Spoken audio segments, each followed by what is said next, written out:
Okay, we are back on Live Impact and we are going to go to a live event. Senator Mark Kelly, among those giving a press conference today in Washington, D.C. with other Democratic lawmakers. Let's head out to that press conference live right now. That so far he has failed, and that the American people are really not into this. He's violated my constitutional rights. He's violated the constitutional rights of thousands of people across the country, especially when you consider the folks in Los Angeles and Minnesota. We've got 2 dead Americans, scores of other beaten up by federal agents who are poorly trained and not following any kind of standards of procedures for law enforcement. I'm the son of 2 police officers. I know it's a hard job, but what these folks are doing in Minnesota is wrong, and I think in some cases it's criminal. They're going into people's houses without warrants. This agency is out of control and needs to be overhauled. I was in Munich last week. I think to say there is a profound loss of trust in the United States is, I think, even really comes up short of what our relationship is now with most of our allies. And I got to say, if you're Greenland, you're now afraid of us. It's going to take generations to repair the damage that this president did in just 1 year. So I'm not looking forward to this speech. I expect the president to not be straight with the American people and to not have an explanation to them about why they are poorer and less safe. But I'll be in that chamber tonight. Thank you. Thank you, Senator Lujan. Thank you, Chuck. Everyone, thank you all for being here. Look, when you all are at the grocery store, just like people all over the country, you know if food is more expensive or if it's not. And the reason I say that is, as Senator Klobuchar reminded us moments ago, President Trump keeps calling all of this a hoax. The notion that food is more expensive, that everything President Trump promised would be less expensive is now more expensive. And all he's doing is putting more and more dollars in his own pocket.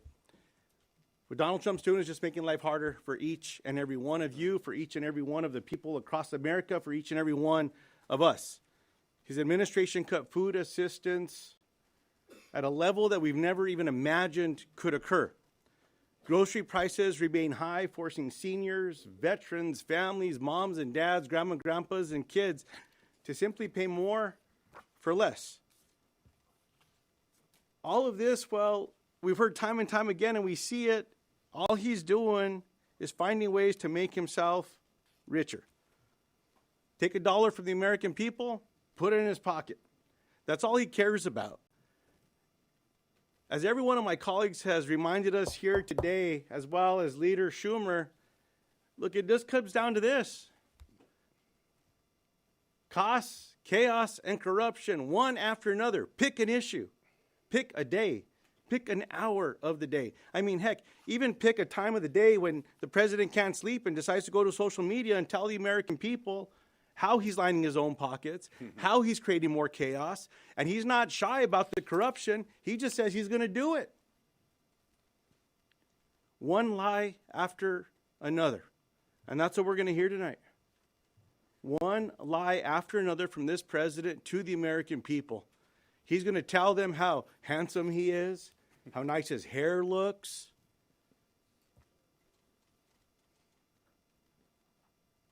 And he's going to ignore all the challenges that people are facing while complimenting himself and saying that the American people just don't understand what's going on. Look, as we come together tonight, let's not forget about the high costs that are hurting families, how expensive food is for each and every one of you in this room. You know the difference between the truth and the bullshit. There's something that we can do about this in coming together and just tell the facts. I hope that that's what comes across tonight while holding this president accountable, and I certainly look forward to hearing from Governor Abigail Spanberger, and from United States Senator Alex Padilla. Thank you. Last but not least, Senator Gallego. I always bring the rookie to be the cleanup hitter. First of all, thank you everyone for being here. Has a 300 batting average. I do. It gets you into the Hall of Fame. Look, what we're going to hear tonight is very simple. This president has made this country sicker and poorer. And if you look at every way that has occurred, it has been deliberative. Number one, what did this president do as soon as he got in? He went right after Medicaid and started cutting the most vulnerable people in this country. And I'm not talking just people in our urban areas. Rural Arizona.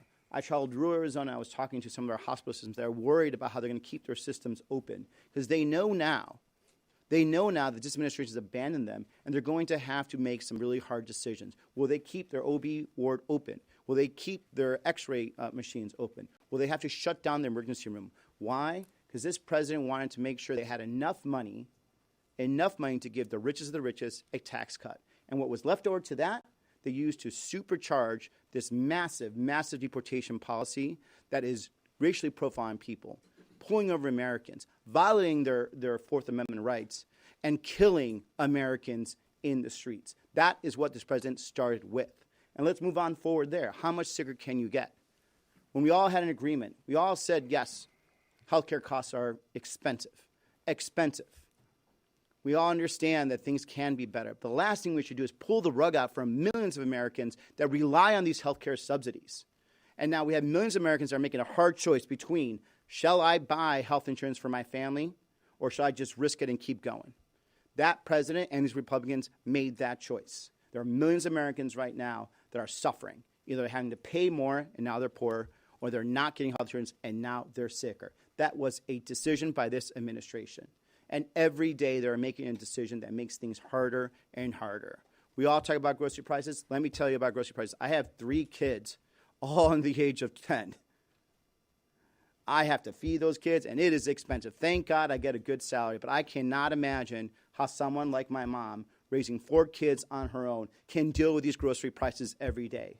And then this president just treats the tariffs as if it's his little toy that he can manipulate his friends, bring down some bribes for the corruption that he keeps on doing, and everyday Americans are paying it. And guess what? Supreme Court just said you can't do it. Where is the refund that's going to come for these Americans? The average American paid $1,000 to $1,200 last year because of these tariffs. Are they getting the refund? No. The big corporations are going to get it. They're going to get it. But where is that family going to get that relief? It's not coming.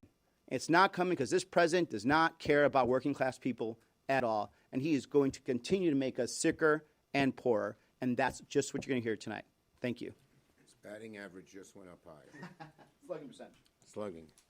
Yes. A significant number of members of your caucus are not attending the State of the Union. Are you disappointed by that? Have you urged members to attend? No, I think it's up to each member to make his or her choice. And some are coming and some are going and some are not. You think protests are possible? Yes. Go ahead, ma'am.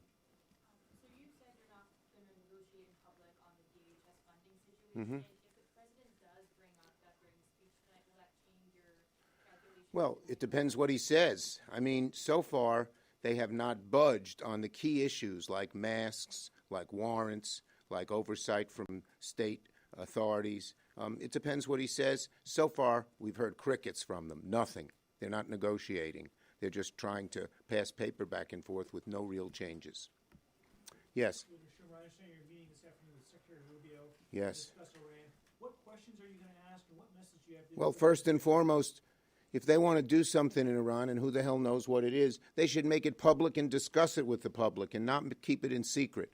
When you do these military operations in secret, it always causes longer wars, tragedy, more expenses, and mistake. Okay? Last one. Thank you. Tomorrow, big hearing for the Surgeon General nominee. What do you make of that nominee? And what do you make of the health policy of the Trump administration? Well, I'm going to wait for the hearing, but his nominees thus far have been really bad, and this one seems to be the same way. Thank you, everybody. Okay. Good job. All right, 3:05. 3:05. If he's coming to our house. All right, the People's Producer, Nia Campbell, coming to me just a little bit earlier there as I was still getting ready. That's okay. That's all right. You guys get a look behind the scenes every once in a while. And listen, it's a heavy day. A lot of political news today, a lot going on. So if you guys need to see the shoulder shimmy, then that is okay. All right, we are going to stay, however, with that political news. We just heard from Democratic lawmakers speaking about the upcoming State of the Union address, giving perhaps their view on what this year has contained thus far as the start of President Trump's second term. We do know from having spoken to Casey Myers before this that Trump will give his own framing of those activities during his second term, and that's kind of how the State of the Union goes. But we are going to take a listen to GOP lawmakers who had a press conference earlier today. Those were Democratic lawmakers. These are GOP lawmakers. So let's have a listen to Mike Johnson and others from just earlier on this Tuesday. Got my box today because it doesn't go up and down. See, look how tall I look now. I cheat. Yeah?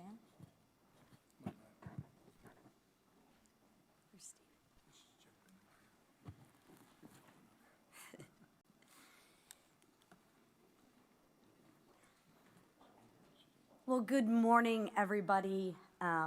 So good to see you all. I want to first start by congratulating all of our Olympians. It was a phenomenal weekend. It was a phenomenal period of time to see people represent the United States of America. And I think if you watched any part of the hockey game, men's or women's, you really saw true Americans. And what I want to say is, thank you for the American athletes who represented America and gave their best. And just compare and contrast to some of those athletes, and I won't even dignify them by giving them a name, that train in America, that live in America, that were born in America, who have enjoyed the freedoms that America has given them, and then they don't even have the respect for the country in which has given them so much to represent that country. I wonder why. I can think of about 20 million reasons why. But I noticed at the end, that person didn't get on a plane and go back to that communist country. They came back to the free country, the US of A, who is the best country in the world to give them that opportunity. And just compare and contrast with what we saw with the men's hockey team. They are proud to be an American, and they showed it, and they left everything on the ice. So congratulations to all the American athletes who trained here and have pride in their country. Under President Trump and Republicans, gas prices are at a 4-year low, and Americans' energy is roaring back. That's not luck, that's leadership. The bottom line is this: Republican leadership is working. Maybe not for the Washington bureaucrats, but it is working for the American people. And today, I want to introduce you to one of them. Standing next to me is Ben Hockenberry, a constituent of mine from Lake Orion, a West Point grad, father and small business owner. At Artemis Search Group, Ben helps American manufacturers grow and veterans find meaningful careers when they come home. Because of working families' tax cuts, Ben gets a small business deduction where he can reinvest, used to hire and actually grow his business here in America. And as a father of 3, he keeps more of his paycheck thanks to the expanded child care tax credit, and all 3 of his kids are eligible for the new Trump's savings account, jump-starting their own American dream. And Ben isn't the only one. Last week it was reported tax refunds are up 11% this year. That's real money back in your pockets. But again, you don't need to hear it from me. Ben is right here. So I'm going to yield the floor to him to share what these policies mean for him and his family. Ben? Thank you, Congressman. Here, let me move this for you. I don't need that. Okay. Good morning, everyone. As the Congresswoman said, my name is Ben Hockenberry, and I am a proud small business owner from Lake Orion, Michigan, and a constituent of Congresswoman Lisa McClain. I own Artemis Search Group. We are an executive search firm that places veterans getting out of the military into jobs, specifically into the manufacturing segment. Like so many other business owners, the last few years have been working harder and harder just to stay even. And thanks to the Working Families tax cuts, my business finally has some breathing room. The 23% small business deduction will allow me to reinvest back into my company, support my employees, and plan for growth instead of uncertainty. In addition to my small business, this is also going to help grow other small businesses. That will be a good landing spot for the vets I work with. But it isn't just about my business, it's also about my family. I have 3 young children. The expanded child tax credit means more stability for parents like me who are raising kids and trying to build a better future. And with the new Trump accounts, my children will have a real financial foundation to build on as they grow up, something every parent hopes to provide for their children. Policies championed by President Trump and leaders like Congresswoman McClain are making a real difference. For my business, for my kids, and for families like mine across Michigan, these policies mean opportunity, security, and real hope for the future. Thank you. I'll hand it over to Whip Topheimer. Thank you. Thanks, Ben. The State of the Union is only as strong as the state of its people.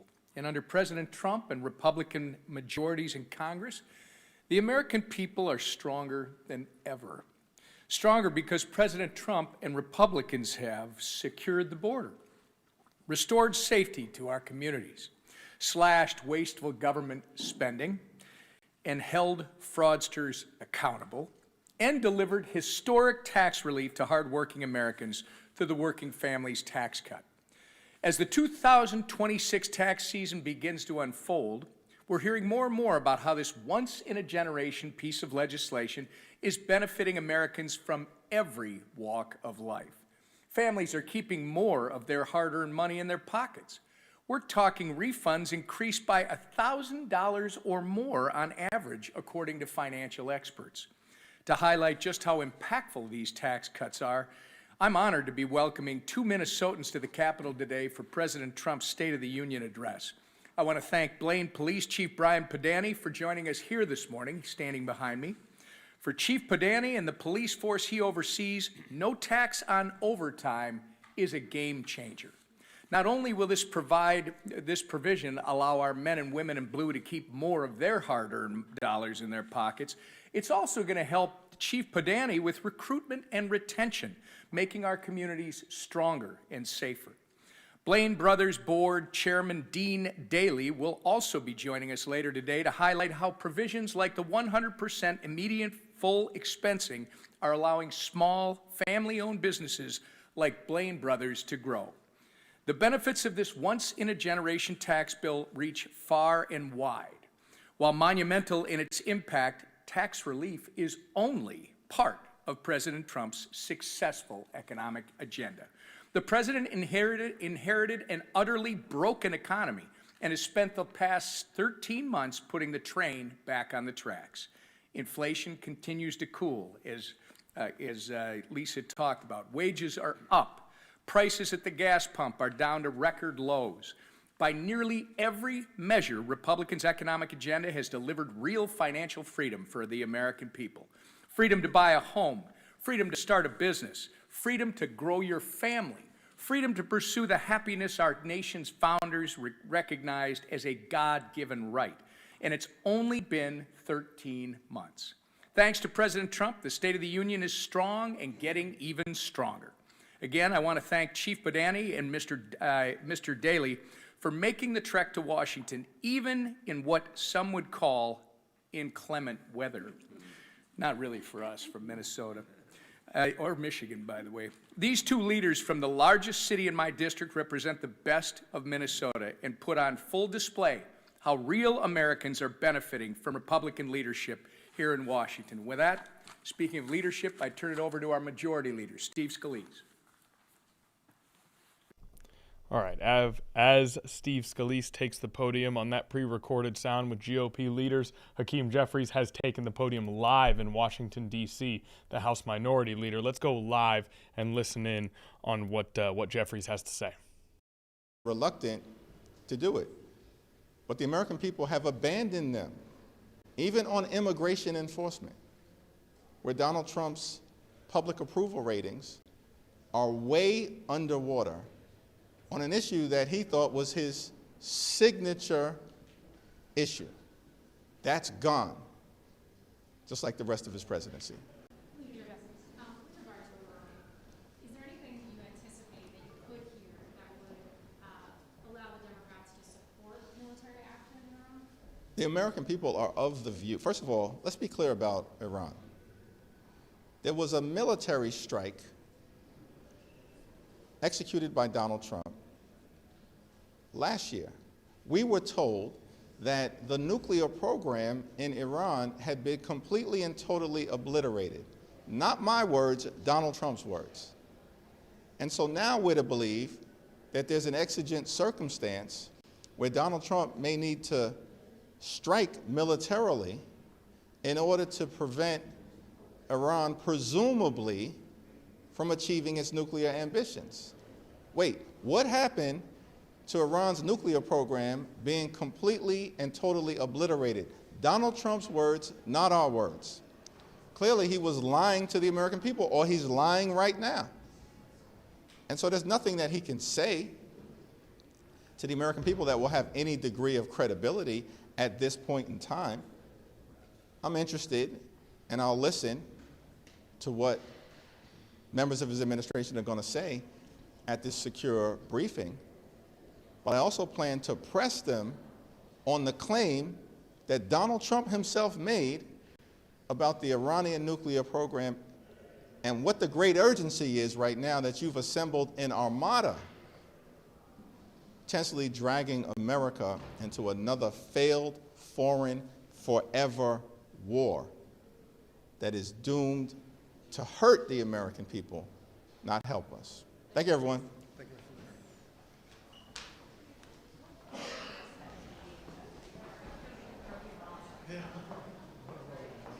Okay, so we saw some of the final comments from House Minority Leader Hakeem Jeffries there ahead of tonight's State of the Union address.